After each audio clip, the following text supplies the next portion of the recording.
મારો દિયર બહુ તોફાની અને નટખટ હતો. તે કોઈ દિવસ કોઈની વાત સાંભળે નહીં. તે ઉંમરમાં પણ 22 વર્ષનો હતો.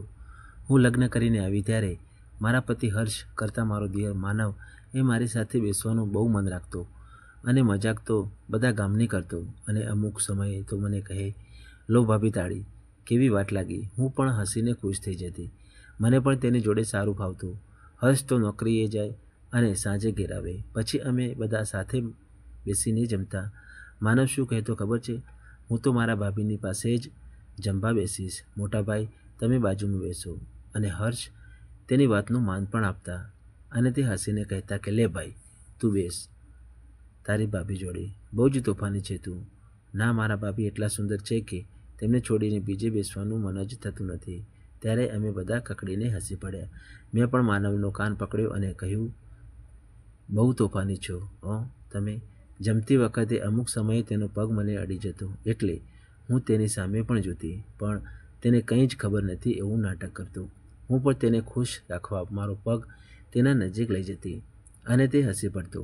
મારું નામ નેહલ છે અને બહુ સુંદર પણ લાગું છું. જમવાનું પતી ગયું એટલે હું મારા રૂમમાં જતી હતી ત્યારે માનવ કહેવા લાગ્યો, ભાભી મારે તમારો રૂમ જોવા આવવું છે. પછી મેં કહ્યું, એમાં શું જોવાનું છે? જે તારે છે એ જ રૂમ અમારે છે. છતાં પણ તે માન્યો નહીં. તે અંદર ફરીને બધી વસ્તુઓ જોતો હતો. ત્યારે મને એક ચિંતા થવા લાગી, કેમ કે મારી અલમારીમાં મારી કેટલીક વસ્તુઓ પડી હતી જે કોઈ પણ જે વ્યક્તિને જોઈ શકાય તેમ હતી નહીં. આ વાત યાદ આવતાની સાથે જ હું દોડીને રૂમની અંદર ગઈ ત્યારે માનવ તે વસ્તુને જોતો હતો. પછી ફટાક દઈને તેના હાથમાંથી છીનવી લીધી. તે હસવા લાગ્યો, ભાભી આ શું હતું? હું હસીને તેની સામે જોયું. તારે કંઈ ચિંતા કરવાની જરૂર નથી. એ કંઈ પણ છે. તું તારું કામ કર. કોઈની પર્સનલ વસ્તુઓને થોડી જોવાય. ત્યારે તે બોલ્યો, એમાં શું થયું? તમારી સાથે તો મસ્તી સાથે સાથે મજાક પણ કરી શકું છું. બોલો સાચું ને? હા, પણ આ મજાકની વસ્તુ નથી. એમ કહ્યું ત્યારે તે મને ભેટી પડ્યો અને બોલ્યો, મને તમે બહુ ગમો છો. કેમ, તારી કોઈ છોકરી દોસ્ત નથી? તે બોલ્યો, ના ભાભી, મારું કોઈ દોસ્ત નથી. પછી તે કહે છે, ભાભી જો કદાચ મોટાભાઈ સાથે તમારા લગ્ન ના થયા હોત ને તો હું તમારી સાથે લગ્ન કરી લેત. ત્યારે હું હસવા લાગી અને હું બોલી, એટલે હું ગમું છું? હા, બહુ જ. ત્યારે હર્ષ આવે છે અને હસતા ચહેરા સાથે આવે છે અને કહે છે, ભાભી અને દિયર વચ્ચે શું ચાલી રહ્યું છે? એટલે મેં તેમની સામે જોયું અને કહ્યું, કંઈ નહીં, માનવ આપણો રૂમ જોવાનું જીદ કરતો હતો એટલે હું તેને અહીં લાવી હતી. સારું, કંઈ વાંધો નહીં. હવે ચાલો અહીંથી જાઓ. મારે તારી ભાભી જોડે થોડું કામ છે.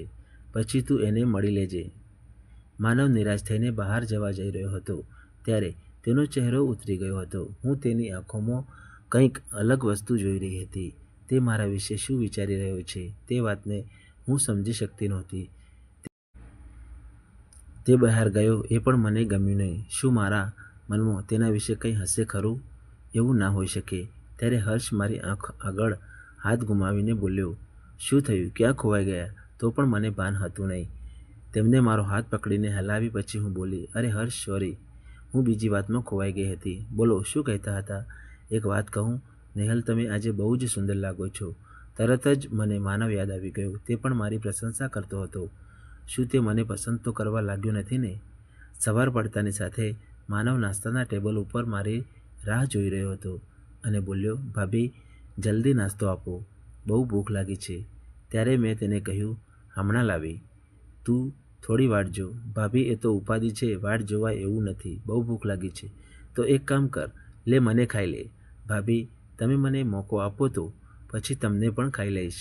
હું ચોંકી ગઈ અને તેની સામે જોયું ત્યારે તેને નીચું મોઢું કરી દીધું. પછી હું રસોડામાંથી નાસ્તો લઈને આવી ત્યારે ઘરના બધા નાસ્તો કરવા આવેલા હતા. મેં બધાને નાસ્તો આપ્યો. માનવ કહ્યું, ભાભી નાસ્તો પણ તમારા જેવો સ્વાદિષ્ટ તો બનાવ્યો છે ને? હું બોલી, હા, તારા જેવો તોફાની નાસ્તો બનાવ્યો છે. ત્યારે બધા હસી પડ્યા. માનવ મને એકીધારે અને અલગ જ નજરથી જોઈ રહ્યો હતો. તે શું ઈચ્છતો હશે? શું ખબર પડે? ત્યારે અચાનક હર્ષ બોલ્યા, સાંભળો બધા, મારી કંપનીએ એક ટૂર ગોઠવી છે જેમાં મને પણ દબાણ કરવામાં આવ્યું છે કે હું તેમની સાથે પ્રવાસમાં જાઉં. તો તમે બધા શું કહો છો બોલો? મારી મમ્મી બોલી, બેટા એમાં કોને પૂછવાનું હોય, તું તાર બિંદાસ જા. અને હા, નેહલની ચિંતા કરીશ નહીં, એના માટે અમે છીએ. હર્ષ તેમની કંપની તરફથી 1 અઠવાડિયા માટે પ્રવાસ નીકળી જાય છે. હવે ઘરની બધી જવાબદારીઓ અને ઘરમાં તમામની જરૂરિયાતોને સાચવવાની જવાબદારી મારી હતી. એવામાં સાંજે માનવ મારી પાસે રસોડામાં આવે છે અને મને કહે છે, ભાભી, આજે હું તમારા રૂમમાં સૂઈશ, જો તમારી મંજૂરી હોય તો. કેમ કે ભાઈ હાજર નથી, તમારી જવાબદારી બધી મારે સંભાળવાની છે. હું બોલી, વાહ ભાઈ, જોરદાર કહેવાય. આજે મારી ચિંતા તમને થઈ. ભાભી, હું તો કાયમથી તમને પસંદ કરું છું, પણ તમે ક્યાં મારા ઉપર ધ્યાન આપો છો? કેમ, શું ધ્યાન ના આપું? બોલો. ઠીક છે, આજે તું મારી પાસે સૂવા આવી શકે છે. અને હું પણ ઈચ્છતી હતી કે માનવ મારી પાસે આવે. મેં આજે સાંજનું જમવાનું જલ્દી તૈયાર કરી દીધું હતું, એટલે બધા જલ્દી જમીને પોતપોતાના કામમાં એકાગ્ર હતા. હું પણ નાહી ધોઈને ફ્રેશ થઈને માનવના આવવાના રાહ જોતી હતી. હું આજે સાડીમાં નહીં પણ વ્હાઇટ નાઇટી અને ટી શર્ટમાં હતી. મેં મારા રૂમનો દરવાજો થોડો ખુલ્લો રાખ્યો હતો, કેમ કે તેનાથી માનવને આવવામાં તકલીફ ના પડે. માનવ આવીને મારી આંખોને તેના હાથ વડે દબાવી દે છે. હું તેના સ્પર્શથી ચમકી ગઈ અને તે મને એકદમ ચોંટીને ઊભો હતો, જેનાથી મારામાં એક નવીન અને અલગ લાગણી અનુભવાતી હતી. મારામાં તાર દોડવા લાગ્યા હતા. હું પણ તેને રોકવા માંગતી નહોતી, કેમ કે તે માટે હું ખાસ હતી. તે બોલ્યો, ભાભી, લો, હું આવી ગયો. હર્ષભાઈની પત્ની સરસ લાગે છે, હં? હું શરમાઈને નીચું ગાલી હસી અને પછી કહ્યું, મારામાં એવું શું ખાસ છે જે બીજામાં નથી? હું બોલ્યો, ભાભી, તમે બધાથી સાવ અલગ છો. એકદમ ગોરા, રૂપવાન અને મારા તો એકદમ ફેવરેટ છો તમે. આજે વ્હાઇટ નાઇટીમાં સુંદર લાગો છો ભાભી.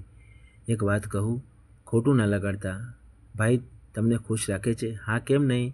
પણ એક પુરુષથી મને સંતોષ થતો નથી. કેમ ભાભી, સમજો ને.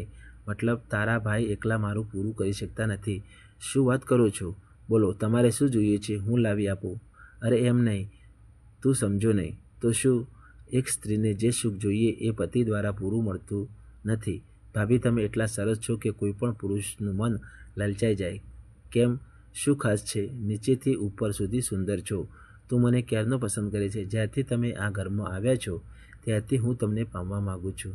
તો શું આજે એ વાતને પૂરી કરવી છે? હા. તો કેવી રીતે? તું શરૂઆત કરીશ?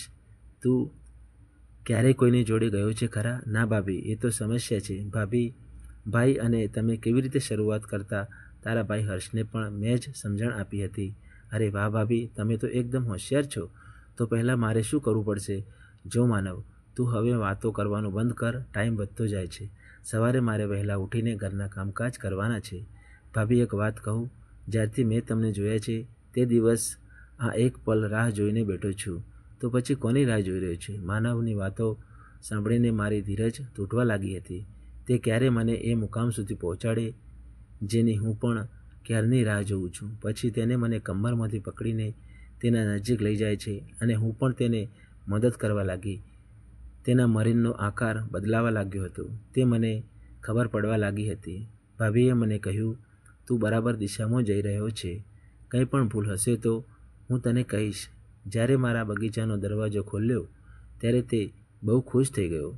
અડધો કલાક સુધી બગીચામાં તે ખૂબ મહેનત કરી અને તે થાકી ગયો, કેમ કે તે પ્રથમ વખત મહેનત કરી રહ્યો હતો. હું બોલી, માનવ, તું હર્ષ કરતાં સારી આવડત ધરાવે છે. તારા ભાઈ કરતાં તું વધારે સમય મને મદદ કરી શક્યો. ત્યારે માનવ કહે છે, ભાભી, આ તો પ્રથમ દિવસ હતો એટલે વધારે તમને હેરાન કરાય નહીં અને સમય પણ બહુ થયો છે. અમે બંને પછી સાથે બેસીને ખૂબ વાતો કરી.